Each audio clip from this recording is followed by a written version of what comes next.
Hi hello ನಮಸ್ಕಾರ. ನೀವು ನೋಡ್ತಿದ್ದೀರಾ ನ್ಯೂಸ್ 18 ಡಿಜಿಟಲ್. ನಾನು ಕೃಷ್ಣ ಗೇರಳ್ಳಿ. ರಾಜ್ಯದಲ್ಲಿ ಈಗಾಗಲೇ ಮುಖ್ಯಮಂತ್ರಿ ಡಿ ಕೆ ಶಿವಕುಮಾರ್ ಅವರು BJP ಮತ್ತು JDSಗೆ ಒಂದು ರೀತಿ ಮಾಸ್ಟರ್ ಸ್ಟ್ರೋಕನ್ನು ಕೊಟ್ಟಿರುವಂಥದ್ದು. ಡಿ ಕೆ ಶಿವಕುಮಾರ್ ಅವರ ಈ ಒಂದು ಸ್ಟ್ರೋಕ್ನಿಂದಾಗಿ BJP ಮತ್ತು JDS ಅವರು ನಿಜಕ್ಕೂ ಕೂಡ ಒಂದು ರೀತಿ ಆಘಾತಕ್ಕೆ ಒಳಗಾಗಿರುವಂಥದ್ದು. ಯಾಕಂದರೆ ಪರಿಷತ್ ಚುನಾವಣೆಯ ಫಲಿತಾಂಶ ಈಗಾಗಲೇ ಪ್ರಕಟ ಆಗಿದೆ. ಎಲ್ಲ ಒಂದು ಕಡೆ BJP ಮತ್ತು JDS ಶಾಸಕರೇ ಈಗ ಕಾಂಗ್ರೆಸ್ ಅಭ್ಯರ್ಥಿಗಳಿಗೆ ಮತವನ್ನು ಹಾಕಿರ್ತಕ್ಕಂಥದ್ದು. ಇದು ಸಾಕಷ್ಟು ಒಂದು ರೀತಿ ರಾಜ್ಯ ರಾಜಕಾರಣದಲ್ಲಿ ಸಾಕಷ್ಟು ತಲ್ಲಣವನ್ನು ಮೂಡಿಸಿರುವಂಥದ್ದು. ಯಾಕಂದರೆ ಈಗಾಗಲೇ 3 ಪಕ್ಷದ ಅಭ್ಯರ್ಥಿಗಳು ಕೂಡ ತಮ್ಮ ಶಾಸಕರ ಮುಖಾಂತರವಾಗಿ ಅಭ್ಯರ್ಥಿಗಳನ್ನು ಗೆಲ್ಲಿಸುವಂಥದ್ದು ಕೂಡ ಕಸರತ್ತನ್ನು ಕೂಡ ಮಾಡಿದರು. ಅಂತಿಮವಾಗಿ ಎಲ್ಲೊಂದು ಕಡೆಗೆ ಗೆಲ್ಲುವಂತಹ ಸಂಖ್ಯೆ ಅಂದರೆ ಶಾಸಕರ ಸಂಖ್ಯೆ ಇದ್ದರೂ ಕೂಡ ಕಾಂಗ್ರೆಸ್ಗೆ ಅದು ಆರಾಮ್ಸೆಗೆ ಅಂದರೆ BJPನೂ ಅವಶ್ಯಕತೆ ಇರಲಿಲ್ಲ, JDSನೂ ಕೂಡ ಅವಶ್ಯಕತೆ ಇರಲಿಲ್ಲ ಕಾಂಗ್ರೆಸ್ ಅಭ್ಯರ್ಥಿಗೆ. ಆದರೆ ಡಿ ಕೆ ಶಿವಕುಮಾರ್ ಆಪ್ತರಾಗಿರ್ತಕ್ಕಂಥ ವಿನಯ್ ಕಾರ್ತಿಕ್ ಅವ್ರನ್ನ ಗೆಲ್ಲಿಸೋದಕ್ಕೆ ಬರೋಬ್ಬರಿ 32 ಮತಗಳನ್ನು ಅಂದರೆ ಎಲ್ಲೋ ಒಂದು ಕಡೆಗೆ BJP ಮತ್ತು JDSಗೆ ಬುಟ್ಟಿಗೆ ಕೈ ಹಾಕೋದ್ರ ಮುಖಾಂತರವಾಗಿ ಅಲ್ಲಿರ್ತಕ್ಕಂಥ ಮತಗಳನ್ನು ಸೆಳೆಯುವಂಥ ನಿಟ್ಟಿನಲ್ಲಿ ಡಿ ಕೆ ಶಿವಕುಮಾರ್ ಅವರು ಈಗಾಗಲೇ ಸಫಲರಾಗಿರ್ತಕ್ಕಂಥದ್ದು.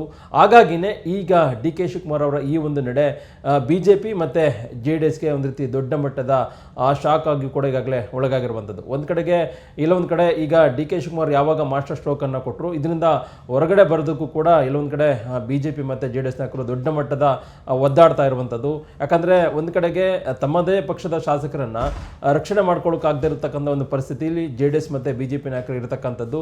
ಯಾರು ಮತದಾನವನ್ನು ಮಾಡಿದ್ದಾರೆ ಅನ್ನೋದು ಇನ್ನೂ ಕೂಡ BJPಗಾಗಲಿ ಮತ್ತು JDS ನಾಯಕರಿಗೂ ಕೂಡ ಗೊತ್ತಾಗಿಲ್ಲ. ತಮ್ಮ ಪಕ್ಷದ ಶಾಸಕರು ಈ ರೀತಿಯಾಗಿ ನಡೆಯನ್ನು ತೋರಿದಿರ್ತಕ್ಕಂಥ ಸಂದರ್ಭದಲ್ಲಿ ಸಹಜವಾಗಿಯೇ ಅವರು ದೊಡ್ಡ ಮಟ್ಟದ ಒಂದು ರೀತಿ ಆಘಾತಕ್ಕೆ ಒಳಗಾಗಿರ್ತಕ್ಕಂಥದ್ದು. ಹಾಗಾಗಿ ಅಡ್ಡ ಮತದಾನ ಮಾಡಿರ್ತಕ್ಕಂಥ ಶಾಸಕರನ್ನು ಯಾವ ರೀತಿಯಾಗಿ ಪತ್ತೆ ಹಚ್ಚಬೇಕು ನಿಟ್ಟಲ್ಲೂ ಕೂಡ ಎರಡು ಪಕ್ಷಗಳ ಮೊಗಸಾಲೆಯಲ್ಲೂ ಕೂಡ ಎರಡು ಪಕ್ಷಗಳ ಪಡಸಾಲೆಯಲ್ಲೂ ಕೂಡ ಈಗ ತಮ್ಮದೇ ಆದಂಥ ಒಂದು ತಂತ್ರಗಾರಿಕೆ ಮಾಡೋದ್ರ ಮುಖಾಂತರವಾಗಿ ಪತ್ತೆ ಹಚ್ಚುವಂಥ ಒಂದು ಕೆಲಸಕ್ಕೂ ಕೂಡ ಮುಂದಾಗಿರ್ತಕ್ಕಂಥದ್ದು. ಒಂದು ಕಡೆಗೆ BJPಯಲ್ಲಿ BJP ರಾಜ್ಯಾಧ್ಯಕ್ಷ ಆಗಿರ್ತಕ್ಕಂಥ BY ವಿಜೇಂದ್ರ, ಮತ್ತೊಂದು ಕಡೆ ವಿಧಾನಸಭೆ ವಿರೋಧ ಪಕ್ಷ ನಾಯಕರಾಗಿರ್ತಕ್ಕಂಥ ಅಶೋಕ್ ಅವರು ಇಬ್ಬರು ಕೂಡ ಸಭೆ ಮೇಲೆ ಸಭೆಯನ್ನು ಮಾಡೋದ್ರ ಮುಖಾಂತರವಾಗಿ ಯಾರು ತಮ್ಮ ಪಕ್ಷದಲ್ಲಿ ಶಾಸಕರು ಈ ರೀತಿಯಾಗಿ ಕೈ ಕೊಟ್ಟರು, ಅವರು ಯಾವ ರೀತಿಯಾಗಿ ಅವರ ಚಲನವಲನ ಏನಿತ್ತು, ಮತ್ತು ಕಳೆದ ಹಲವು ದಿನಗಳಿಂದಲೂ ಕೂಡ ಅವರ ನಡೆ ಏನಿತ್ತು, ಮತ್ತು ಅವರು ಯಾರನ್ನ ಭೇಟಿಯನ್ನು ಮಾಡಿದರು, ಮತ್ತು ಏನಾದರೂ ಅವರು ಏನಾದ್ರು ದುಡ್ಡನ್ನು ತೆಗೆದುಕೊಂಡ್ರ ಕಾಂಗ್ರೆಸ್ ನಾಯಕರಿಂದ ಅಥವಾ ಕಾಂಗ್ರೆಸ್ ನಾಯಕರನ್ನ ಭೇಟಿಯನ್ನು ಮಾಡಿದ್ರ ಅಥವಾ ಎಲ್ಲಿ ಭೇಟಿಯಾಗಿದ್ರು, ಮತ್ತು ಡಿ ಕೆ ಶಿವಕುಮಾರ್ ಅಥವಾ ಬೇರೆ ಯಾವುದಾದ್ರು ನಾಯಕರುಗಳು ಏನಾರು ಅವ್ರನ್ನ ಭೇಟಿ ಮಾಡುವಂಥದ್ದು ಅಥವಾ ಫೋನ್ ಮಾಡೋದ್ರ ಮುಖಾಂತರವಾಗಿ ಮಾತುಕತೆ ಆಡಿದ್ರೆ, ಹೀಗೆ ಒಂದಷ್ಟು ಅವರ ಚಲನವಲನಗಳನ್ನು ಆಧರಿಸೋದ್ರ ಮುಖಾಂತರವಾಗಿ ಇಲ್ಲ ಒಂದು ಕಡೆ ಅವ್ರನ್ನ ಪತ್ತೆ ಹಚ್ಚುವಂಥ ನಿಟ್ಟಿನಲ್ಲಿ ಕೂಡ ಈಗಾಗಲೇ ರಾಜ್ಯದ BJP ನಾಯಕರು ಮುಂದಾಗಿರ್ತಕ್ಕಂಥದ್ದು. ಮತ್ತೊಂದು ಕಡೆ ಎಲ್ಲೋ ಒಂದು ಕಡೆ ಈಗಾಗಲೇ ಕೇಂದ್ರ ಸಚಿವರಾಗಿರ್ತಕ್ಕಂಥ HD ಕುಮಾರಸ್ವಾಮಿ ಅವರು ಕೂಡ ಇದೇ ಒಂದು ರೀತಿ ಕಾರ್ಯಕ್ಕೆ ಮುಂದಾಗಿರ್ತಕ್ಕಂಥದ್ದು. ಯಾವಾಗ ತಮ್ಮ ಪಕ್ಷದ ಶಾಸಕರು ಕಾಂಗ್ರೆಸ್ ಅಭ್ಯರ್ಥಿಗೆ ಮತವನ್ನು ಹಾಕಿದ್ದಾರೆ, ಅದಾದ ಬಳಿಕವಾಗಿ ಇಲ್ಲ ಒಂದು ಕಡೆ ಅವರ ವಿರುದ್ಧವಾಗಿ ಸುದ್ದಿಗೋಷ್ಠಿ ಮಾಡೋದ್ರ ಮುಖಾಂತರವಾಗಿ ಒಂದಷ್ಟು ಅಸಮಾಧಾನವನ್ನು ಕೂಡ ಹೊರ ಹಾಕಿರುವಂಥದ್ದು. ಅಂದರೆ ನನಗೆ ಮೊದಲೇ ಮಾಹಿತಿ ಗೊತ್ತಿತ್ತು ಅವರು ಈಗ ಅಡ್ಡ ಮತದಾನವನ್ನು ಮಾಡ್ತಾ ಇರುವಂಥದ್ದು, ಹಾಗಾಗಿ ಅವರು ಪಕ್ಷ ಬಿಟ್ಟು ಹೋದರೂ ಕೂಡ ನನಗೇನು ತೊಂದರೆ ಇಲ್ಲ, ನಾನು ಯುವಕರನ್ನು ಸೆಳೆಯೋದ್ರ ಮುಖಾಂತರವಾಗಿ ಅವ್ರಿಗೆ ಅಭ್ಯರ್ಥಿಯಾಗಿ ಮಾಡೋದ್ರ ಮುಖಾಂತರವಾಗಿ ಮುಂದೆ ಗೆಲ್ಲಿಸಿಕೊಂಡು ಬರುವಂಥ ನಿಟ್ಟಿನಲ್ಲಿ ಪಕ್ಷವನ್ನು ಕಟ್ತೀನಿ ಅನ್ನೋ ಮಾತನ್ನು ಇಲ್ಲೊಂದು ಕಡೆ ತೀಕ್ಷ್ಣವಾಗಿ ಅಡ್ಡ ಮತದಾನ ಮಾಡಿರ್ತಕ್ಕಂಥ ಸ್ವಪಕ್ಷದ ಶಾಸಕರಿಗೆ ಇದೀಗ ಕುಮಾರಸ್ವಾಮಿ ಅವರು ಒಂದು ರೀತಿ ಕೌಂಟರ್ನ ಕೊಟ್ಟಿರುವಂಥದ್ದು. ಮತ್ತೊಂದು ಕಡೆ ಯಾರೆಲ್ಲ ಶಾಸಕರು ಅಡ್ಡ ಮತದಾನವನ್ನು ಮಾಡಿದ್ರು ತಮ್ಮದೇ ಆದಂಥ ಒಂದು ಮಾಹಿತಿಗಳನ್ನು ಕಲೆ ಹಾಕೋದ್ರ ಮುಖಾಂತರವಾಗಿ ಅವ್ರನ್ನ ಪತ್ತೆ ಹಚ್ಚುವಂಥದ್ದು, ಮತ್ತು ಅವ್ರನ್ನೆಲ್ಲ ಒಂದು ಕಡೆ ಬರುವಂಥ ದಿನಗಳಲ್ಲಿ ಪಕ್ಷದಿಂದ ಹೊರ ಹಾಕುವಂಥದ್ದು, ಅಥವಾ ಎಲ್ಲೊಂದು ಕಡೆ ಬೇರೆಯವ್ರಿಗೂ ಕೂಡ ಬೇರೆ ಪಕ್ಷಕ್ಕೆ ಹೋದರೂ ಕೂಡ ಅವರು ಅಲ್ಲಿ ಚುನಾವಣೆ ನಿಂತ್ಕೊಂಡ್ರೂ ಕೂಡ ಆ ಒಂದು ಕ್ಷೇತ್ರದಲ್ಲಿ ಅವ್ರನ್ನ ಸೋಲಿಸುವಂತಿಟ್ಟಲ್ಲಿ ಹೀಗೆ ಒಂದಷ್ಟು ತಂತ್ರಗಾರಿಕೆಯನ್ನು ಕೂಡ ಈಗಾಗಲೇ ಮಾಡಿರುವಂಥದ್ದು. ಆದ್ರೆ ಈಗ JDS ಆಗಿರ್ಬೋದು, ಮತ್ತೊಂದು ಕಡೆ BJP ನಾಯಕರಿಗೆ ಇರ್ತಕ್ಕಂಥ ಸವಾಲು ಏನಂತಂದರೆ ತಮ್ಮ ಪಕ್ಷದ ಶಾಸಕರು ಯಾರು ಕಾಂಗ್ರೆಸ್ ಅಭ್ಯರ್ಥಿಗೆ ಮತವನ್ನು ಹಾಕಿದ್ರು ಅನ್ನೋಂಥದ್ದು ಅದನ್ನು ತಿಳ್ಕೊಳ್ಳುವಂಥದ್ದೇ ಇದೀಗ ಸವಾಲಿರತಕ್ಕಂಥದ್ದು. ಯಾಕಂದರೆ ಪರಿಷತ್ ಚುನಾವಣೆ ಅನ್ನುವಂಥದ್ದು ಗೌಪ್ಯವಾಗಿ ಆಗಿರ್ತಕ್ಕಂಥದ್ದು. ಹಾಗಾಗಿನೇ BJP ಮತ್ತು JDS ಶಾಸಕರು ಎಲ್ಲ ಒಂದು ಕಡೆಗೆ ಕಾಂಗ್ರೆಸ್ ಅಭ್ಯರ್ಥಿಗೆ ಮತವನ್ನು ಹಾಕಿದ್ರು ಕೂಡ ಅದನ್ನು ಗೌಪ್ಯವಾಗಿ ಗುಪ್ತವಾಗಿ ಮತವನ್ನು ಕೂಡ ಹಾಕಿದ್ದಾರೆ. ಇಂಥ ಸಂದರ್ಭದಲ್ಲಿ ಯಾರಿಗೂ ಕೂಡ ಗೊತ್ತಾಗೋದಿಲ್ಲ, ಅಧಿಕಾರಿಗಳು ಕೂಡ ಗೊತ್ತಾಗೋದಿಲ್ಲ, ಮತ್ತು ಪಕ್ಷದಲ್ಲಿರ್ತಕ್ಕಂಥವ್ರಿಗೂ ಕೂಡ ಗೊತ್ತಾಗೋದಿಲ್ಲ. ಹೀಗಾಗಿ ಇಂಥವ್ರನ್ನ ಯಾವ ರೀತಿಯಾಗಿ ಪತ್ತೆ ಹಚ್ತಾರೆ ಅನ್ನುವಂಥದ್ದು ಈಗಿರ್ತಕ್ಕಂಥ ಕುತೂಹಲ. ಹಾಗಾಗಿನೇ ಈಗ ಎರಡೂ ಪಕ್ಷಗಳಲ್ಲೂ ಕೂಡ ಈ ಒಂದು ಶಾಸಕರ ಪತ್ತೆ ಹಚ್ಚುವಂಥ ಒಂದು ಕೆಲಸ ದೊಡ್ಡ ಮಟ್ಟದಲ್ಲಿ ಈಗಾಗಲೇ ನಡೀತಾ ಇರುವಂಥದ್ದು. ಯಾವ ರೀತಿಯಾಗಿ ಇದನ್ನು ಪತ್ತೆ ಹಚ್ಚೋದ್ರ ಮುಖಾಂತರವಾಗಿ ಇವರು ವಿರುದ್ಧವಾಗಿ ಶಿಸ್ತು ಕ್ರಮವನ್ನು ಕೈಗೊಳ್ಳಬೇಕು ನಿಟ್ಟಿನಲ್ಲಿ ಕೂಡ ಒಂದಷ್ಟು ಸಿದ್ಧತೆಗಳು ಕೂಡ ಆಗ್ತಾ ಇರುವಂಥದ್ದು. ಅದಕ್ಕೆ ಪೂರಕವಾಗಿಯೇ BJP ರಾಜ್ಯಾಧ್ಯಕ್ಷರಾಗಿರ್ತಕ್ಕಂಥ BY ವಿಜೇಂದ್ರ ಅವರು ಈ ಒಂದು ವಿಚಾರವನ್ನು ಗಂಭೀರವಾಗಿ ಪರಿಗಣಿಸೋದ್ರ ಮುಖಾಂತರವಾಗಿ ಈಗ ಒಂದು ಕಮಿಟಿಯನ್ನು ರಚನೆಯನ್ನು ಮಾಡಿರುವಂಥದ್ದು. ಅಂದರೆ ವಿಧಾನ ಪರಿಷತ್ ಸದಸ್ಯರಾಗಿರ್ತಕ್ಕಂಥ ಏನು MLC ಟಿ ರವಿ ಅವರ ನೇತೃತ್ವದಲ್ಲಿ ಎನ್ ಮಹೇಶ್ ಆಗಿರ್ಬೋದು ಮತ್ತು ಮಹೇಶ್ ತೆಂಗಿನಕಾಯಿ ಅವರು 3 ಜನಗಳನ್ನು ಒಳಗೊಂಡ ಎಲ್ಲೋ ಒಂದು ಕಡೆ ಒಂದು ತಂಡವನ್ನು ರಚನೆಯನ್ನು ಮಾಡೋದ್ರ ಮುಖಾಂತರವಾಗಿ ಇದೇ ಜೂನ್ 25-26 ಒಳಗಡೆ ಇಲ್ಲ ಒಂದು ಕಡೆ ಒಂದು ವಾರದ ಒಳಗಡೆ ಏನು ಯಾರೆಲ್ಲ ಶಾಸಕರು ಈ ರೀತಿಯಾಗಿ ಅಡ್ಡ ಮತದಾನವನ್ನು ಮಾಡಿದರೆ ಅದ್ರ ಬಗ್ಗೆ ಮಾಹಿತಿಯನ್ನು ಕೊಡಿ ಅನ್ನೊಂದು ಸಂದೇಶವನ್ನು ಕೂಡ ವಿಜೇಂದ್ರ ಕೂಡ ಕೊಟ್ಟಿರತಕ್ಕಂಥದ್ದು.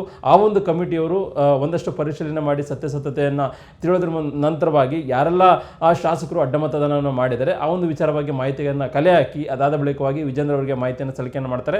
ಅದಾದ ನಂತರವಾಗಿ ವಿಜೇಂದ್ರ ಅವರು ಹೈಕಮಾಂಡ್ ನಾಯಕರಿಗೆ ಅದನ್ನು ಸಲ್ಲಿಕೆ ಮಾಡಿ ಅಂತಿಮವಾಗಿ ಹೈಕಮಾಂಡ್ ನಾಯಕರ ಮುಖಾಂತರವಾಗಿಯೇ ಆ ಒಂದು ಶಾಸಕರು ಅಂದರೆ ಬಿಜೆಪಿಯಲ್ಲಿ ಎಲ್ಲ ಒಂದು ಕಡೆ 4-5 ಜನ ಶಾಸಕರು ಅಡ್ಡ ಮತದಾನವನ್ನು ಮಾಡಿದ್ದಾರೆ ಅಂತದ್ದು, ಮತ್ತೊಂದು ಕಡೆ JDS ನಲ್ಲೂ ಕೂಡ ಒಂದು ರೀತಿ 6-7 ಜನ ಅಥವಾ 3 ಈ ರೀತಿಯಾದಂಥ ಒಂದು ಚರ್ಚೆ ಕೂಡ ನಡೀತಾ ಇದೆ. ಹಾಗಾಗಿ ಎಷ್ಟು ಸಂಖ್ಯೆಯಲ್ಲಿ ಶಾಸಕರು ಅಡ್ಡ ಮತದಾನವನ್ನು ಮಾಡಿದ್ದಾರೆ ಅನ್ನುವಂಥದ್ದೇ ಈಗ ಬಿಜೆಪಿ ಮತ್ತು JDS ನಾಯಕರಿಗೆ ಇರತಕ್ಕಂಥ ಒಂದು ರೀತಿ ಗೊಂದಲ. ಹಾಗಾಗಿನೇ ಇದನ್ನು ತಿಳಿಬೇಕು ಅನ್ನೋ ಕಾರಣಕ್ಕೋಸ್ಕರವಾಗಿಯೇ ಸಾಕಷ್ಟು ಒಂದಷ್ಟು ಒಂದು ರೀತಿ ಕ್ರಮಗಳನ್ನು ಮಾಡಿದರೂ ಕೂಡ ಈಗ ಶಾಸಕರನ್ನ ಪತ್ತೆ ಹಚ್ಚುವಂಥದ್ದೇ ಈಗ ಸವಾಲಾಗಿರ್ತಕ್ಕಂಥದ್ದು. ಹಾಗಾಗಿನೇ ಸಾಕಷ್ಟು ಮಹತ್ವವನ್ನು ಪಡ್ಕೊಂಡಿದೆ. ಒಂದು ವೇಳೆ ಏನಾದರೂ ಅವರೇನಾದರೂ ಶಾಸಕರು ನಿಜಕ್ಕೂ ಕೂಡ ಅಡ್ಡ ಮತದಾನವನ್ನು ಮಾಡಿದ್ದಾರೆ ಅನ್ನೋಂಥದ್ದು ಏನಾದರೂ ಸಾಬೀತಾಯಿತು ಅಂತಂದರೆ ಅವ್ರು ಬರುವಂಥ ದಿನಗಳಲ್ಲಿ ಅವರಿಗೆ ಯಾವುದೇ ಕಾರಣಕ್ಕೂ ಕೂಡ ರಾಜಕೀಯದಲ್ಲಿ ನೆಲೆ ಇಲ್ಲದಿರುವಂಥ ನಿಟ್ಟಿನಲ್ಲಿ ಎರಡೂ ಪಕ್ಷಗಳು ಕೂಡ ಒಂದಷ್ಟು ಕಾರ್ಯತಂತ್ರವನ್ನು ಮಾಡಿರುವಂಥದ್ದು. ಅದಕ್ಕೋಸ್ಕರವಾಗಿಯೇ ಅಂದರೆ ನಂಬಿಕೆ ದ್ರೋಹದ ಕೆಲಸವನ್ನು ಈಗ ಶಾಸಕರು ಮಾಡಿದಾರಂಥದ್ದು. ಹಾಗಾಗಿನೇ ರಾಜ್ಯದ ನಾಯಕರು ಈಗಾಗಲೇ ಆಕ್ರೋಶವನ್ನು ಕೂಡ ವ್ಯಕ್ತಪಡಿಸಿದ್ದಾರೆ. ಅಂದರೆ ಜೊತೆಯಲ್ಲಿ ಇದ್ಕೊಂಡು ಬೆನ್ನಿಗೆ ಚೂರಿ ಹಾಕುವಂಥ ಒಂದು ಕೆಲಸವನ್ನು ಕೂಡ ಮಾಡಿದ್ದಾರೆ. ಹಾಗಾಗಿ ಬರುವಂಥ ದಿನಗಳಲ್ಲಿ ಅವ್ರನ್ನ ಕ್ಷಮಿಸುವಂಥ ಪ್ರಶ್ನೆನೇ ಇಲ್ಲ, ಅವ್ರನ್ನ ಎಲ್ಲಿಡಬೇಕು ಅಲ್ಲಿಡ್ತೀವಿ ಅನ್ನೊಂದು ಮಾತನ್ನು ಕೂಡ ಈಗಾಗಲೇ ಬಿಜೆಪಿ ಮತ್ತು JDS ನಾಯಕರು ಮುಂದಾಗಿರ್ತಕ್ಕಂಥದ್ದು. ಹಾಗಾಗಿ ಸಾಕಷ್ಟು ಮಹತ್ವವನ್ನು ಪಡ್ಕೊಂಡಿದೆ. ಈ ಒಂದು ಶಾಸಕರ ಅಡ್ಡ ಮತದಾನ ಮಾಡಿರ್ತಕ್ಕಂಥ ಶಾಸಕರ ಪತ್ತೆ ಹಚ್ಚುವಂಥ ಒಂದು ಕಾರ್ಯ ಏನಿದೆ ಈಗ ಎರಡೂ ಪಕ್ಷಗಳು ಕೂಡ ಸವಾಲಾಗಿರ್ತಕ್ಕಂಥದ್ದು. ಅದೇನೇ ಇದ್ರೂ ಕೂಡ ಈಗ ಬಿಜೆಪಿ ಮತ್ತು JDS ನಾಯಕರು ಈ ರೀತಿಯಾದಂಥ ಒಂದು ಚಿಂತೆಗೊಳಗಾದರೆ ಮತ್ತೊಂದು ಕಡೆ DK ಶಿವಕುಮಾರ್ ಅವರು ಮಾತ್ರ ಆರಾಮಾಗಿ ಅಂದರೆ ತಮ್ಮ ಪಕ್ಷದ ಅಭ್ಯರ್ಥಿಗಳನ್ನು ಗೆಲ್ಸ್ಕೊಳ್ಳೋದ್ರ ಜೊತೆಗೆ ಇಲ್ಲೊಂದು ಕಡೆ ಬಿಜೆಪಿ ಮತ್ತು JDSಗೂ ಕೂಡ ಒಂದು ರೀತಿ ಮಾಸ್ಟರ್ ಸ್ಟ್ರೋಕ್ ಅನ್ನು ಕೊಡೋದ್ರ ಮುಖಾಂತರವಾಗಿ ಎಲ್ಲೊಂದು ಕಡೆ ದೊಡ್ಡ ಆಘಾತವನ್ನು ಕೊಟ್ಟು ಎರಡೂ ಪಕ್ಷಗಳಲ್ಲೂ ಕೂಡ ಒಂದು ರೀತಿ ಗೊಂದಲ ನಿರ್ಮಾಣ ಮಾಡುವಂಥ ಒಂದು ಕೆಲಸದಲ್ಲೂ ಕೂಡ ಈಗಾಗಲೇ ಸಕ್ಸಸ್ ಕೂಡ ಆಗಿರ್ತಕ್ಕಂಥದ್ದು. ವಿಡಿಯೋ ಇಷ್ಟ ಆದರೆ ಲೈಕ್ ಮಾಡಿ, ಶೇರ್ ಮಾಡಿ, ಹಾಗೆ ಸಬ್ಸ್ಕ್ರೈಬ್ ಮಾಡೋದನ್ನ ಮರಿಬೇಡಿ. ನಿರ್ಭೀತ, ನಿಷ್ಪಕ್ಷಪಾತ, ವಿಶ್ವಾಸಾರ್ಹ ಸುದ್ದಿಗಳಿಗೆ ಮತ್ತೊಂದು ಹೆಸರಾಗಿರೋ News18 ಕನ್ನಡ ಈಗ ಆಪ್ನಲ್ಲೂ ಲಭ್ಯ ಇದೆ. ದಯವಿಟ್ಟು ಇಲ್ಲಿರೋ QR ಕೋಡ್ ಅನ್ನು ಸ್ಕ್ಯಾನ್ ಮಾಡಿಕೊಂಡು ಆಪ್ ಡೌನ್ಲೋಡ್ ಮಾಡೋದಕ್ಕೆ ಮರಿಬೇಡಿ. ನಿಮ್ಮ ಬೆಂಬಲ ಹೀಗೆ ಸದಾ ನಮ್ಮೊಂದಿಗಿರಲಿ. ಧನ್ಯವಾದ.